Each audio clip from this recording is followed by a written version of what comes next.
Frank, you hear what Lee's talking about. This is a very much a spiritual battle, and the reason we're spending time in Texas talking about this because this is nationwide. Of course, it's an important race here for us, but understanding what she just said, the fact that this is a spiritual battle, which is what we've said on Flashpoint all along, we must stand up and understand the battle we're in. Speak to that.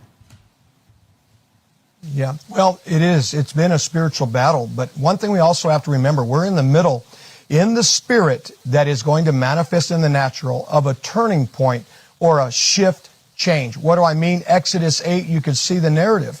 When it looked like the magicians who operated with the satanic could emulate and do everything that God was doing through Moses and Aaron until something shifted. It was the finger of God. It was the God factor that inserted himself and caused everything to shift to where the occult and the spiritual warfare, they said, we cannot do this. In other words, their power was restrained and neutralized. And this is what is going to continue in America, but also Texas. God said a righteous rebellion would come upon the United States of America. And I'm telling you, what we're seeing with your guest tonight is part of that righteous rebellion. It's not just the people. It's those who will rise up and rebel against the darkness and the evil, who will stand for righteousness. And Texas shall be a prototype in this nation for what God is going to do through our government, legislation, and the people. Yeah, Lance, let me get you to weigh in here. I mean, that was a good word Pastor Hank just gave. Yeah, absolutely. Let me get your take here. Well, look, here's the deal. If you're in Texas and you don't support Lee, you got to realize this is the most practical way you can use your agency. You may get frustrated that you can't change everything in Washington. You can't take on all the Democrats, but you could certainly use your authority locally.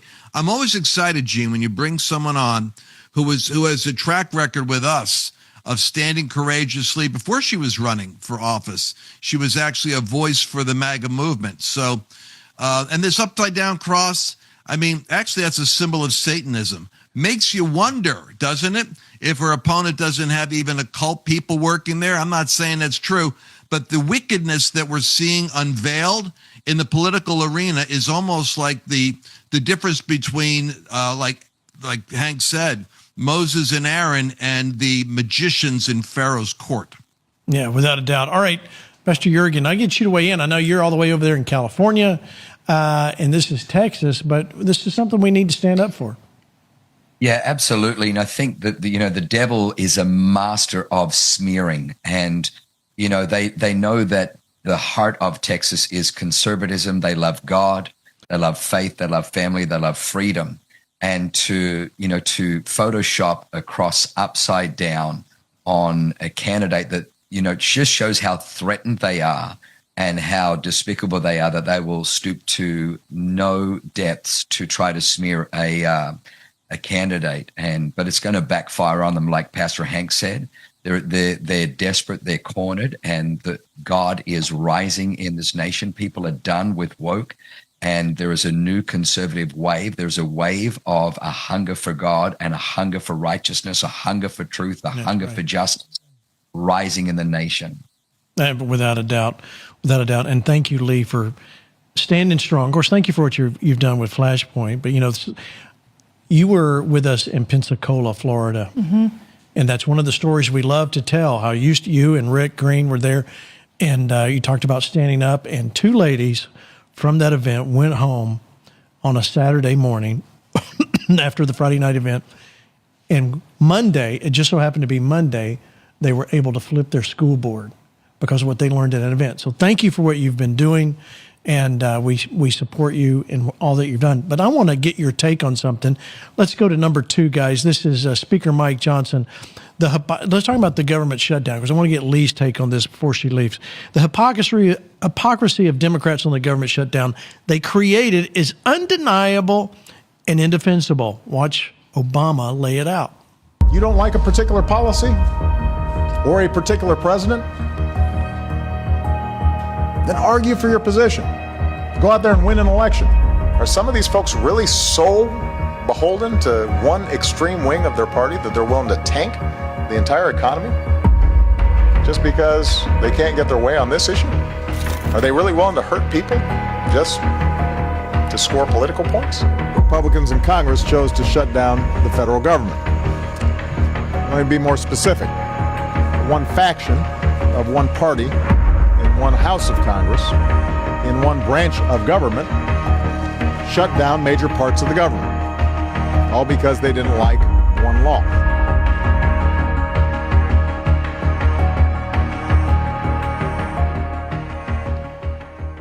All right, so Lee, the hypocrisy of him calling what exactly what we're dealing with now with a government shutdown. How do we deal with this in our government? How do we deal with it? Well, the only way to deal with it is we have to send reinforcements. We have to get better people elected. But this hypocrisy isn't new. This has happened time and time again. And one of the things they're fighting for is to give hard-earned American tax dollars to people who live here who are not legal citizens. Right. That's one of their claims to fame. And, you know, I'm proud of the Republicans for standing strong right now. But we have the same thing in Texas. You know, when the Texas Democrats, when they run into something they don't like, they flee the state. Yeah, they leave the state. They leave the state. They just abandon their post, and they abandon all the people that put them in that post. None of those things are ethical, and none of those things are righteous. Yeah, so Pastor Hank, what if they did that? They just left the church if they didn't like the way you preached on Sunday. Boy, I don't think that ever happens, Gene, does it? Never, ever, never. I know. I don't think so. No, all right, let me show. Let's talk about this shutdown thing. Pastor Jurgen, you just came back from Australia. We were talking about that earlier. Compare the government, what you know about what's going on in Australia and what's going on here with this government shutdown. Are we compare and contrast what we're looking at here between these two countries? Any similarities? You know what? There's a lot of similarities. They're under a very, very leftist, globalist leader right now, and there is strong lament. And I think in that lament, there's a rise happening within the church, realizing, hey, we've decided to tap out in the past. We can't tap out anymore. We have to engage in politics. But at the same time, there's an envy of our Constitution. They are all watching. They are all eyes on America, watching the way that the righteous are rising and fighting back. And I think that's the big thing. I think this is probably one of the first times I've really seen the righteous unifying and fighting, not backing down, not giving way to the Democrats. We know the Democrats are hypocrites. That's who they are. If they didn't have double standards, they wouldn't have any standards at all. So, but to see the righteous rising up, I think is a really powerful sign. Yeah, without a doubt. But, Lance, we're seeing, and let's be real. We got the same problem with Republicans in Texas. We got the same problem with Republicans in D.C. This is not a problem only on the left side. However, right now they're not in power and they're acting like, this more righteous authority than who they really have. How are we going to see this change, Lance? Do you think the Dems will give in, or are we in for the long haul of a shutdown? Well, let's define the problem. That half solves the equation. The Republicans are weak, but they're on the right side of principle. If Donald Trump ever stops leading them, they're limp. They just simply don't have that martial zeal and muscular energy that Trump has. But Trump gets them. He pulls them over the finish line all the time. So the Democrats, on the other hand, and I'm serious about this, I understand the weight of what I'm about to say. America's cleaved in such a way that powers of darkness are now mobilizing within a political entity. You see this in the socialist, communist, anti-Semitic campaign is about to perhaps win New York, the financial district of the United States, in their mayor election. But the Democrats, Gene, they're pushing this knowing that 40 million Americans are dependent on government food, knowing that you're going to try to fly to Washington. You and I are going to fly around. But now air traffic control will stop getting paid as of like Saturday. They want to push the No Kings rebellion to the point of riots in the city. They want Trump to have to deploy the National Guard. They want to see ATMs pulled out of the banks and then Walmart broken into by angry crowds who need food. They are willing to bring the United States down in order to access power. That's the nature of the evil we're up against. Well, thank you for saying, because we mentioned this. I mentioned this on the last night's show. It's not about just winning an election.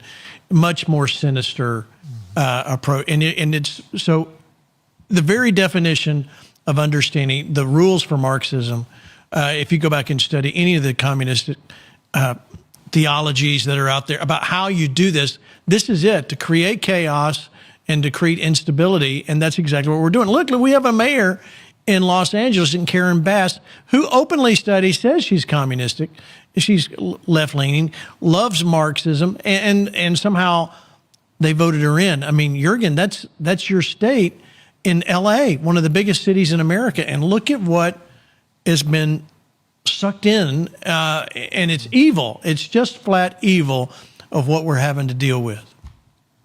Yeah, we're about to vote on, Prop 50, which is the redistricting, the nightmare that Gavin Newsom is drawing up. And it's very interesting. The envelopes that came out in our ballots had a little round circle cut out on the front where when you placed your ballot in, if you ticked no to vote against it, it showed up. And literally it's fraud. Karen Bass is in because of fraud. They're all in because of fraud. Donald Trump is pushing back.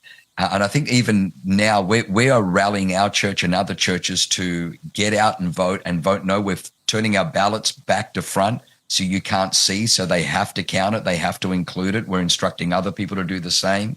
But there's been so much corruption. I keep telling everybody, California is not blue, it's corrupt. That's true. Well, and we do know that there's a whole lot more red to California than what anybody wants to tell you. And there's a whole lot more red in Texas than people want to tell you. But it's some of those cities and the deception and the flat out stealing. All right, let me show you this. This is the Dems holding Americans hostage. Of course, there will be, families that are going to suffer, but it is one of the few leveraged times we have. What she said, that quote you just played, is the quiet part out loud. I mean, they don't care if people suffer. I mean, this is a political game to them. They are intentionally making families suffer, and it is shameful. As Bernie Sanders says, if the government shut down, if we reopen the government, we, quote, lose our leverage. So they see paying federal workers and military men and women as leverage. The Democrats have voted to keep the government shut down 10 times over again. We're on our 20th day. I think Chuck Schumer is playing Russian roulette with America's safety. Republican leadership, both sides, are ready to sit down and to work on the issues that we all care about. But you can't do it when you're holding the government hostage, when you're holding people hostage. This is an added stress for all those people that are working, that are doing hard jobs like Border Patrol or air traffic controllers. On top of that, there's 2 million recipients of SNAP that will not be getting their benefits. Democrats are refusing to pay support staff and Capitol Police during the government shutdown, but still force them to work overnight Wednesday so a lawmaker could rail against the Trump administration from an empty Senate chamber. If you won't at least open the government, as we have the last 13 times, at least pay the people that are working. They are working, they're showing up every day. The least we can do is actually pay them, make sure they get a regular paycheck. And the Democrats voted against it. I just can't stand to see good people get hurt because of this nonsense that's going on here. As you know, I'm one of the newest members here in Washington, and I can tell you without a doubt, I understand fully why Americans hate this place. Yeah, I think she's right. Americans do have maybe hate's a strong word, but I think they do hate the politics that we're seeing. Lee, yesterday, DFW, and Lance referred to this and in that video as well, the safety is at risk. DFW, FAA, they're already shutting down, the airport with big delays because of air traffic controllers that aren't getting paid or not showing up, whatever. I mean, this is you're grinding America to a halt. Yeah. How does that change? The Democrats have proven that they care more about their political power than the American people. And it's over and over and over. Right. I mean, I don't know how much more we have to do to get it through to Democrat voters that that they don't care about you. It is the Republican Party who cares about the hardworking Americans. It is the Republican Party who's trying to give these benefits to hardworking Americans, not criminal, illegal aliens. You need to really dig in, and I'm talking to your Democrat people out there, because we really need people to stop and think and get away from the rhetoric, get away from the talking points. Look what's really happening. The Democrats have over and over and over proven they do not care about hardworking Americans. But you care, don't you? Absolutely. All right. So LeeForTexas.com, LeeForTexas.com. Anything else you want to say, Lee, before we let you go? Thank you for being on and coming back on and all that you're doing. Thanks so much for having me. In Texas, early voting goes until 7 o'clock Friday night, and then Election Day is Tuesday. And there's some very important amendments on this ballot as well that can save Texans a lot of tax dollars. Okay. All right. There you have. All right. Speaking of election night, November 4th, election night in America will be right here live from 7 to 9 p.m. Central. We will cover all of these elections and some of the ballot initiatives that are there as well. And we'll be covering Lee and her race, as well as what's going on in New York and governor race in Virginia, governor race and everywhere, New Jersey. Thank you for being here, Lee. Best to you, and we will see you right after this.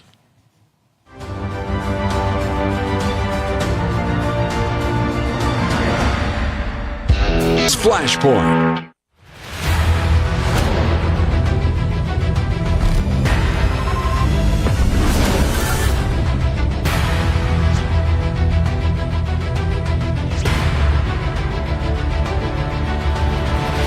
Welcome back to the second half of Flashpoint. We're glad you're back with us. So much more to talk about. All right, gentlemen, I want to show you. Let's check in on some of these races that's going on. President Trump endorsed Lee. We talked about that. But let's pick it up here with what's going on with the Mikey Sherrill race. Colin Rugg posts, Democrat New Jersey Governor Mikey Sherrill malfunctions after getting questioned on allegedly making millions from stock trades. Oh, really? Watch. So when Newsmax claims that you made $7 million from stock trades, what are they talking about? Newsmax is, first of all, a very questionable organization that is paying multiple fines. I'm not sure what they're talking about. Well, did you make $7 million in stock trades at all? Or? I haven't. I don't believe I did, but I'd have to go see what that was alluding to. Again, what kind of came from. Doesn't matter, because I'm going to make sure that he doesn't get to serve again when I win for governor in November of this year. There's another big difference between her public service and my public service. It actually cost me money the time I put in and took away from my company. In the 7 years that she's been in Congress, she's tripled her net worth. There's another big difference between the two of us, okay? She broke the law. She had to pay fines for violating federal law on stock trades and stock reporting, and the New York Times reports that while you're sitting on the House Armed Services Committee, you were trading defense stocks. Oh, this is so good. Welcome to the program, our good friend Chris Ann Hall, constitutional attorney. All right, Chris Ann, I'll let you go first on that. I don't know if I made $7 million or not. I may have, I may not. I don't know. What do you think?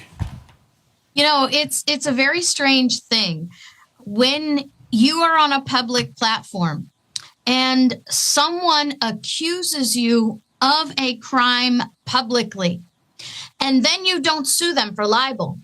That's a really big deal. So I just, it's very stunning to me that that a person would be so bold and so arrogant to be in a position like that and then not have an answer for it. Without a doubt. Pastor Inc., have you made $7 million and you don't know where it is? Well, I made 8, so I'm not sure where the other, 7 went. So, Gene, I don't know how to answer that, so I came up with a dumb answer, okay? That was good, though. I appreciate that, because it's a dumb question. It's a dumb question. All right, it was a dumb question. And people think that my answer was dumb just like they thought her answer was dumb. That was the point of my dumb answer. No, you're good. All right. No, Gene. Yes. You remember the time when Trump was running? And this is my favorite moment.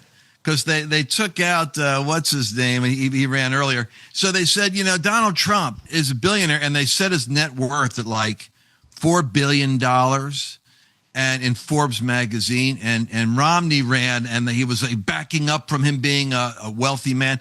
Trump goes and grabs the microphone and says, Forbes is completely dishonest. I have a lot more money than that. The Trump brand alone has me at $8 billion to $12 billion. And everybody laughed because it was the exact opposite. And the truth is, if you make your money legally, I think Trump has changed the game to say, I came out of the private sector because I do real good. I'm tired of my friends getting ripped off. I know how they play the game. I know how to make money. I know how to save money. I'm going to help you all get rich, and we're going to deal with this swamp. That actually is a great Republican line. It is. However, her making money was not exactly legal. And that's why she's... Well, yes, her making money was illegal, and the fact that she didn't know about it, and it's like, Newsmax, it's like, yeah, Newsmax, and she doesn't remember. Wow. Yeah, that's bizarre. All right. Well, I might as well go around the horn. Pastor Jurgen, do you have like $7 million you don't know where, if you made or not? Yeah, I mean, I'd certainly know where it was, and if I didn't, my wife certainly would. But it's becoming more and more exposed. The insider trading, the illegal rackets run by the left, and you only have to look at when they entered the political environment to where they are now, how much their stock, how much their net worth has risen. And you look at the righteous, people like Donald Trump, who went in at their own expense, gives his salary away. But the left are not like that. They are literal grifters and hypocrites. So I'm glad she's getting called out, and I'm glad that she's got a warrior that she's running against, because the race looks like in New Jersey moving away from her towards the righteous, and we've got to just make sure we keep praying for that. Yeah, amen. And so listen, if you live in New Jersey, and we've got a lot of people live in New York and New Jersey. So New Jersey, come on. If you haven't voted, make sure you vote November 4th for the right person. Get the word out. If you know somebody in New Jersey, make sure they're voting and getting the word out. Chittarelli is moving in the right direction. He's within the margin of error now. So depending on which poll you listen to or look at. And let me say this about polls.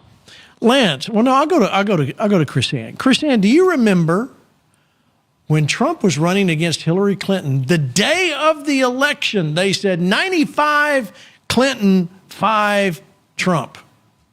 And he won 2016. This is why we can't listen to polls. Well, there's a saying, statistics don't lie, but liars use statistics. And that's what we have to understand. Polls are not a truth-telling mechanism. They're actually a bias propaganda controlling mechanism, because you see, you can buy what you're doing is paying a company to craft a question to elicit the response that you want, that you're paying to get. So polls are actually very artistically crafted and articulately crafted to give the answer that the person is paying that wants to hear. Yeah, without a doubt. In fact, let me give you an example. We could talk about the Second Amendment and gun ownership. You could see a poll that says absolutely, 95% against gun ownership. Then if you drill down, and they actually do publish the results, which they should always publish the source and how many people were polled, they'll say, oh, they polled 1,200 people in Boston versus a poll in Dallas or Fort Worth, Texas, or Houston, where you're going to get two totally different results. Now, they always, and I am amazed, Lance, I'll go to you. I'm amazed at what should be good journalism with these news agencies that will put out programmers that will put out polls and not tell you who did the poll, the margin of error. You should always be able to drill down and see all the data on the poll. That's called good journalism, and we're just not seeing it in the media today. All right, Gene, we've been getting sophisticated because as Christians, we came into this thing when Well, let's see. When Obama became president, I began to read stuff from Dinesh D'Souza, and I got educated to the fact that politics is a lot more dangerous, a cultural formation thing than I thought. And then by the time that Donald Trump came along, I was all in. I got it. Now, Trump is in the midst of a counter-revolution, seizing all 7 mountains. If you look at it that way, he's reclaiming all those domains. I'm saying that because we've gotten smarter as we've gone along. And I exhort our Flashpoint audience, listen to almost no polling data. They're paid for by sources that want the bias. They're designed to manipulate public perception. That's right. And the difference there would be Rasmussen has a guy called the Honest Poller who's on a lot, a guy named Seth Ketchel.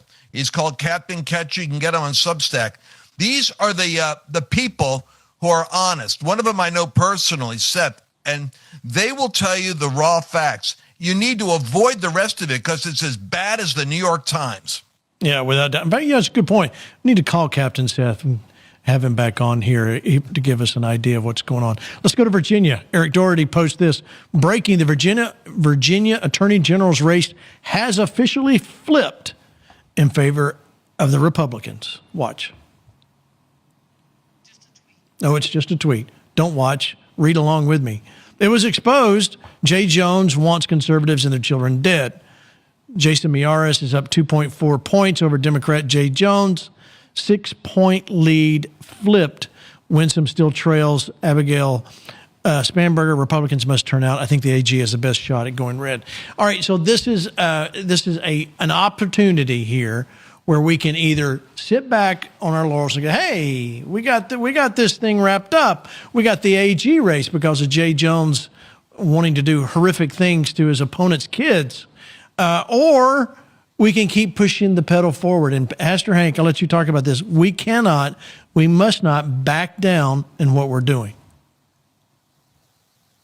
No, I think where we're at in our country is when Moses had to go to the people in Numbers 32, and he said, why do you sit here while the rest of us are going to war? And then he said, why do you discourage the hearts of the people? So I know people today, Gene, sadly, since Trump has been in office, you talk to them, and they somehow think that everything is just going to kind of fix itself. Well, no, they're choosing to sit it out. If there's ever a time to engage in battle, it is now. We cannot let up, not 1 inch. And here's what I feel. I feel like we're in a window. Judges 3, the people cried out for a deliverer. And the Bible says in Judges 3 that God heard, and he raised up King Othniel, who had a likeness unto the Lord, that did what was right. But the people slipped back after 40 years and began to do evil again. We cannot have that in our country. And I just want to say this last thing. Here's what we have to remember is look at the No Kings rally. And they talk about the great numbers that showed up. Really? Compared to the number of people in America, it is a small percentage. And that is the same thing that really is happening in our country. Most Americans do not believe in the liberal lunacy way. That's why we have to get out, be a voice, and let it reflect with our votes. Without a doubt. Let me show you this. Pastor Jurgen, let you see Winsome Sears post. We've lowered taxes, spent responsibly, and kept government living within its means. Now Virginia's leading the nation with record revenues and 10,000 new jobs in 2 months. So you look at the little graph in the bottom right-hand corner. September revenues up 9.8%. Year-to-date revenues 7.9%. This is a statistic. This is not a poll, but it shows you what happens when the right people are in the right places. Pastor Jurgen. Yeah, Proverbs 29 verse 2 says that when the righteous are in authority, the people rejoice. When the wicked rule, the people groan. And, what we see over and over again is that the left traffics in anarchy, in chaos to get their way and then blame and smear. And they love psyops. Like even when we're talking about, the No Kings crowds that turned out, well, if the crowds were so big, why did they have to Photoshop? And then why did they have to draw from footage from 2017 in Boston?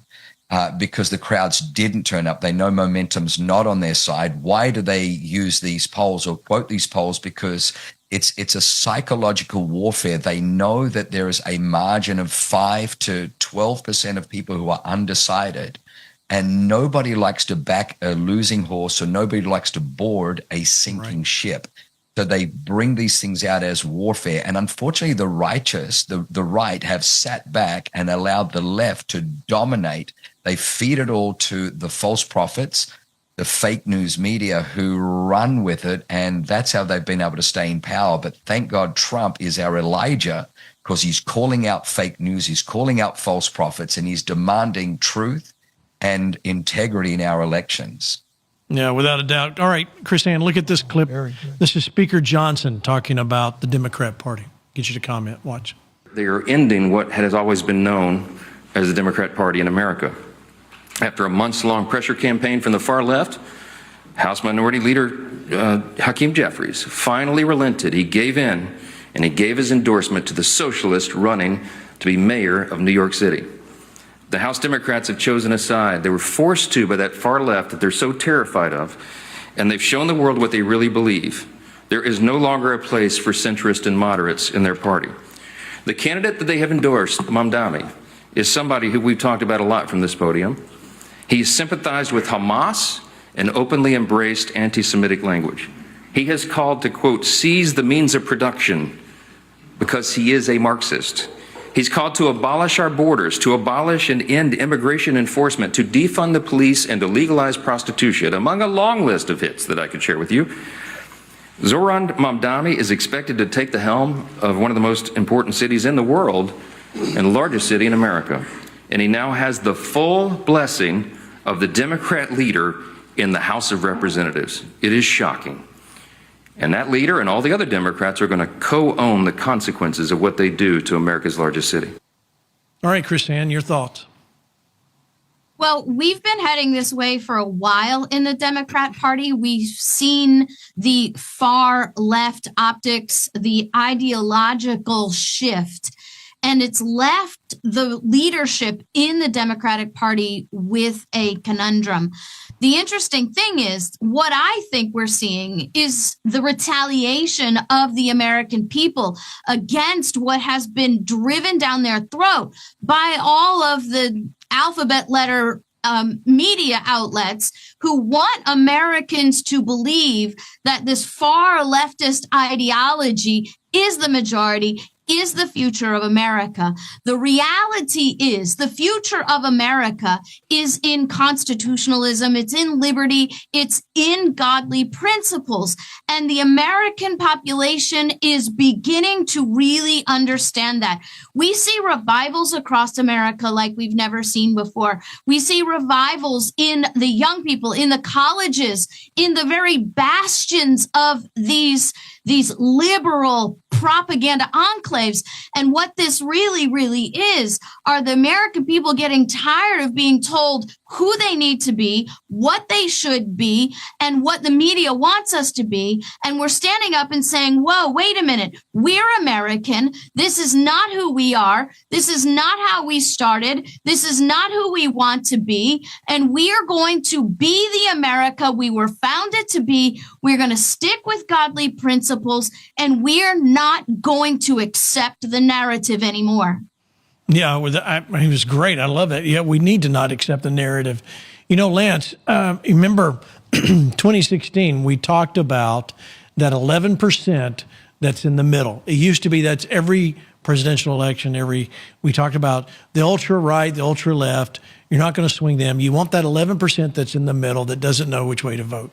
But we don't have that 11% anymore. They're either crazy left or hard right. And so we've got an issue coming up with exactly what we're saying. And New York is Mamdani is a great example of exactly this, where you've got not just left, what he's taken with Hakeem Jeffries, the whole Democrat Party is saying, we want someone that stands for Islam to take over the largest city in America.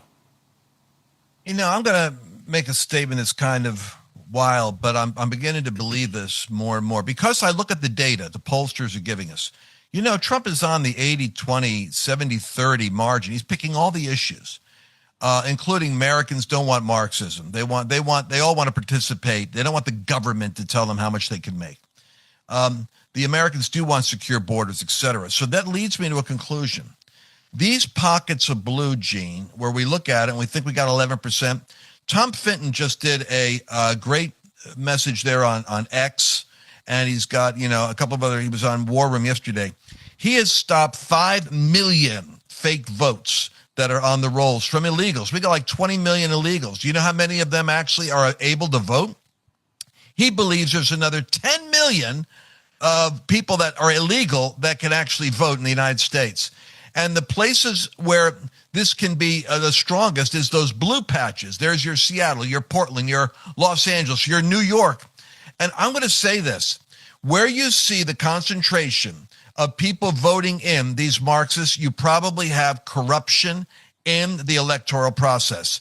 But it's like Doge. They set fire to Elon Musk dealerships. He backed out. You didn't see Donald Trump say, let's go at it again, boys. He knows what's in there. There's a fight getting at that money. And I think the same thing is true with election integrity. Nobody, Pam Bondi, Cash, no one's taking the fight to where the fake votes are. And that has me more concerned now than it used to, because I don't think America's voting in the crazies. I think the corrupt party's putting themselves in office.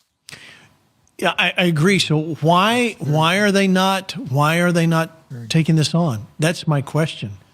Why is this not being handled? I think the institutional power of Washington, and look at it from a spiritual perspective.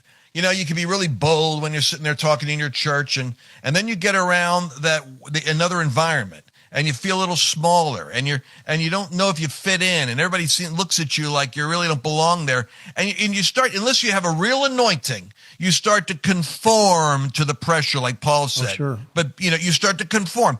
What happens up there in D.C., thank God for Donald Trump, because he cracks the whip with these guys. He says, go after him, go after him, go after him, and they go after him. But if Trump doesn't say deal with it, then what they do is they go for low-hanging fruit. And you're seeing a criminal cartel or a child sex trafficking ring, and you're going, hey, what happened to Brennan and Clapper and Comey? What happened to Obama? What happened to all that? That stuff's kind of aging out because the environment is not conducive to taking on the big principalities. That's so sad. Pastor Hank, your thoughts? Well, Lance I think he just absolutely nailed what's happening and explains the spiritual battle over our country. But I do want to say something to Lance's point that I think is something that every one of us needs to remember. Oftentimes you hear, and of course the fake news, will push for it, and they make it sound like there's this mass majority and America is so divided. Well, if there is a division, it's because people are rising up, and it's 1 Kings 18:21. It's because there are two opinions. It's not that it's 50-50 in the United States of America, that you have 50% of your population that is this loony, twisted, wanting this kind of stuff for our children or for our present moment. I don't believe that. I believe it's caught between two opinions. The opinions are good versus evil, light versus darkness, sanity versus insanity. It's really that easy. And I really believe, to Lance's point, there has to be a prayer movement that begins to really hit these strongholds that are in Washington, D.C., but really over our country, so that people will not be bound with this deception that causes them sometimes to do very little or to feel fear to do something. And I believe that is really the key if we're going to continue to see election integrity where it really needs to be in our country. Now, speaking of elections, speaking of integrity, okay, it's kind of hard to put those in the same category, but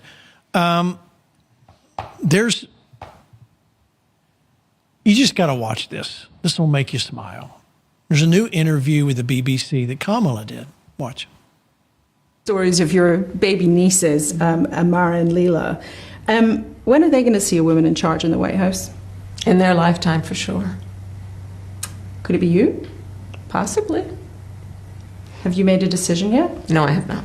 But you say in your book, I'm not done. That is correct. I am not done. I have lived my entire career a life of service, and it's in my bones.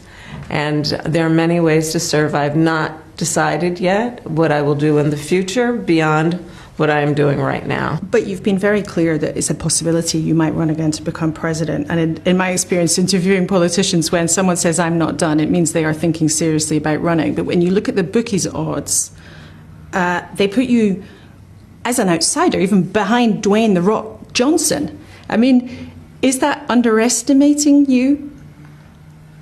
I think there are all kinds of polls that will tell you a variety of things. I've never listened to polls. If I listened to polls, I would have not run for my first office or my second office, and I certainly wouldn't be sitting here in this interview. I could just play that to the rest of the show. All right, we'll go around the horn. Chris Ann, I'll let you go first on that. I mean, the look on her face is priceless, and I'm just not quite sure how that journalist got all of that out. But I think that look on her face would be the look of the American people if they found her on a presidential ballot. It'd have been the stereotypical of, are you kidding me? I mean, I just can't even imagine. And you know, I have lots of opinions about Kamala, but I'll just let them go. But I will say this, and I know this is controversial, and I say this to you as a constitutional attorney, as an historian, an American historian, American political historian. Kamala Harris is not a natural born citizen. She should not be allowed to run for office as president. Oh, you Christian nationalist, you. Okay, Lance, I'll give you an opportunity to talk about Kamala behind Dwayne "The Rock" Johnson. I mean, I didn't even know he was in the running. But. Well, you know, Gene, wouldn't it be great if she actually did run? But I think you know, Gavin Newsom's the guy you got to keep an eye on. You got the Governor Shapiro and, you know, Pritzker. We kind of know who they are, and I think that. We really have to, like I said, the 20 million illegal votes that are out there, Judicial Watch is exposing it. You guys, use your agency. You're the Flashpoint Army. Go check out what Judicial Watch is saying. I think we can make a fair election so that Kamala or anyone like her could never get in office. I mean, I agree, but I would like to see her run. Okay, Jürgen, your thoughts? Yeah, look, I totally agree. I think that there's a number of factors that are in play. The first one is, you know, what I call the Judas factor. And a document just came out to show who was funding the No Kings rallies. And it was amazing. It was Soros. It was all the big billionaires. And one of the things that they know is that politicians are vulnerable and susceptible to taking donations, creative donations, so that they can look the other way or permit, you know, Washington to just continue to do business as Washington does. And I think that is how the 20 million, you know, fake votes are still out there. I tell everybody the 2020 election was won with ballots, not with actual votes. No signature verification, no chain of custody. And they're trying to use the same thing. Gavin Newsom right now is saying he's going to watch to see how 2026 midterm goes before he makes a decision whether he'll vote. In other words, he's going to see, is the voter fraud operation still in play? Is it still potent enough for me to throw my hat in the ring? Wow. So I'm interesting. All right. In other news, I'm going to get to you, Pastor Hank, after this one. Let me show you. This is Robbie Starbuck. You know, everybody's concerned about AI. Here's another reason. Watch. If you want to learn about someone, where's your first stop? Probably Google. Today I'm filing a massive lawsuit against Google. Robbie Starbuck is accused of murder, assault, and multiple horrific rapes. For 2 years now, various Google AI and search products have invented a staggering number of false and highly defamatory claims about me. Robbie Starbuck is accused of child rape. Yes, he's on the Epstein list. They've seemingly created a, quote, anti-conservative defamation machine and a, quote, horror show. Google's AI even admitted the truth. I am begging you to share this information with the public. Google is a powerful and influential company, and it's abusing its power to manipulate public opinion and silence dissent. Fake mainstream news stories, fake rape allegations, abuse, assault, and criminal activity, with links and headlines as if they're real stories. Google promised Congress that it would stop targeting conservatives. So now I'm suing Google. There you go, Pastor Hank. I mean, this should make everyone shudder at what we're looking at with the AI used the wrong way. And Google's right there at the top of the list. Yeah. Well, I think America right now is in, like with Joshua, when it was time to take the promised land, okay? Trump is our president. People are saying, hey, we're in the promised land. However, remember, there were two cities they had to fight against. Number one was Jericho with walls and shut-ins or shutdowns, correct, right? And the second one was AI.